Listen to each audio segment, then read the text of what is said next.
Welcome back. The Democratic Republic of Congo's health ministry says 13 new cases of Ebola have been confirmed in the northeastern region. Spokesperson for the ministry, Jessica Ilunga, said it is one of the highest daily counts since the start of the outbreak in July. Attacks by armed groups have hampered international efforts to control the outbreak, the worst in DR Congo's history, which has infected over 380 people and killed 2/3 of them. Treatment, vaccination programs and safe burials of victims have also been disrupted by a surge in violence. Meanwhile, the DR Congo's coalition opposition candidate, Martin Fayulu, says that he wants credible elections in which every voter's ballot counts. Mr. Fayulu of the Lukuma coalition says he is opposed to the controversial voting machines, which have been a major bone of strife among all opposition candidates. Martin Fayulu drove through the streets of Kinshasa, where thousands of supporters marched to welcome him back and show their support for the coalition.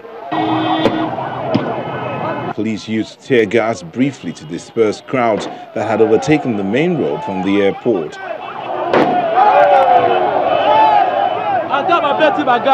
Tear gas do not scare us. We are going to show the traitors, those who pulled out of the coalition, that Martin Fayulu is the real opposition candidate. We will show this to the world, and there will be a massive vote for him.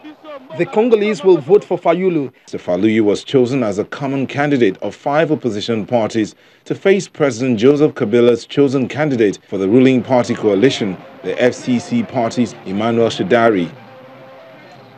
The biggest opposition party leader, Felix Tshisekedi, who had originally agreed to Fayulu as the common candidate, later withdrew his support along with UNC party leader Vital Kamerhe. The state of mind is that we must at all costs wrestle democratic alternative. That is to say, to achieve this, we need elections. But what type of elections? Our objective is to achieve credible elections. That is, elections with paper ballots, without voting machines, with a clear and clean electoral list, so that the Congolese tomorrow, when they have voted, that the results be in accordance with their vote. If the December 23rd election goes ahead without incident, it would mark the Central African country's first peaceful handover of power since the independence from Belgium in 1960. When Robert Mugabe resigned after an army coup in November last year, Zimbabweans celebrated his departure, predicting the country was on the verge of a new political and economic dawn. A year later, many say little has changed under President Emmerson Mnangagwa, whose ruling ZANU-PF party remains firmly in power after a disputed July vote. Informal trader Lincoln Chinengundu says he is frustrated with Zimbabwe's current government and his life has become tougher 1 year since the resignation of former President Robert Mugabe after an army coup. The leadership change was hailed as a new political and economic dawn for Zimbabweans and widely celebrated, but little has changed since last November.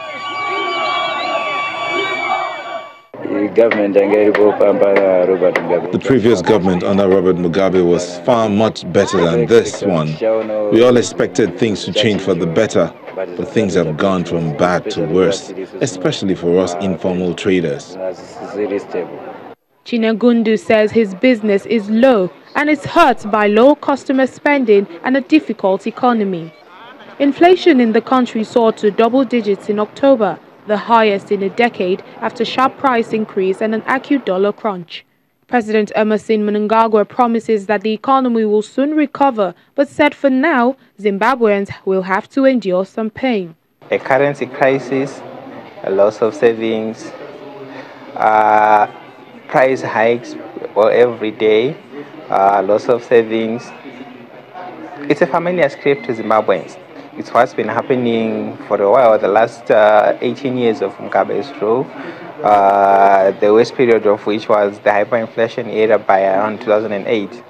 We were back in the same situation a couple of years ago. And now we've changed the president. It's now Mnangagwa, but we're facing the familiar challenges.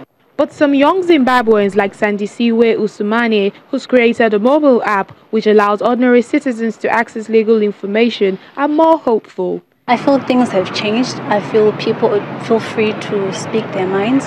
They feel free to express themselves, and the youth are participating in startups, businesses, technology, and we are seeking the support from the government to help us.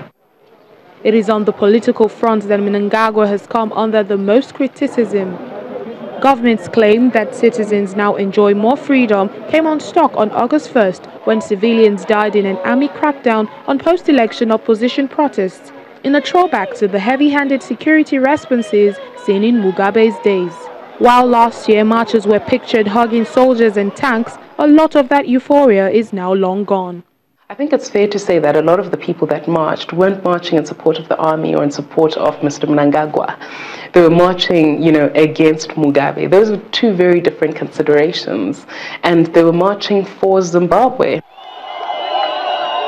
Mahare says Mugabe-era laws, including one that criminalizes insulting the president, government's failure to align dozens of laws to a 2013 constitution, is evidence that President Mnangagwa has shown little difference with his former mentor. Finally on the program, Egypt's Antiquities Museum is celebrating 116 years. Officials gathered to mark the anniversary and also send a message that the landmark venue, which has been the country's principal antique keeper, will not lose its stature, even as the country prepares to open a bigger museum. Bright lights illuminated the Egyptian Museum in Cairo's Tahrir Square during a celebration that could mark the last time the two-story museum is feted as one of Egypt's main tourist attractions. Located in one of Egypt's most famous squares, the museum has been the country's principal keeper of antiquities for over a century. But a bigger museum is under construction. Officials celebrated the 116th anniversary of its founding and insisted it will not become obsolete. As you know that Egypt now is progressing, the work is progressing very well in the Grand Egyptian Museum of the Pyramids and the National Museum of Egyptian Civilization in the Fustat area. So all Cairo museum lovers were really afraid that this museum will die. Our ceremony this evening is to tell the world that this museum will never die. And we worked on this gallery, and you see it's a revival of the project of the museum. The project started in 2014, and our challenge is to complete all the museum with new collections or collections that are already in the museum, like Yu and Tuya that we are displaying today, and the objects from the storerooms and other from the recently discovered objects. Housing the world's biggest collection of pharaonic antiquities has been a challenge for the museum, which was established in 1902. Tens of thousands of objects which have been sitting in its storerooms and galleries were often said to be too packed. The Grand Egyptian Museum will be located near the pyramids, and Cairo hopes it will help a tourism industry that has suffered from the turmoil that followed a 2011 uprising. Well, that's it on the program today. Thanks for watching. I'm Teniola Shubawale.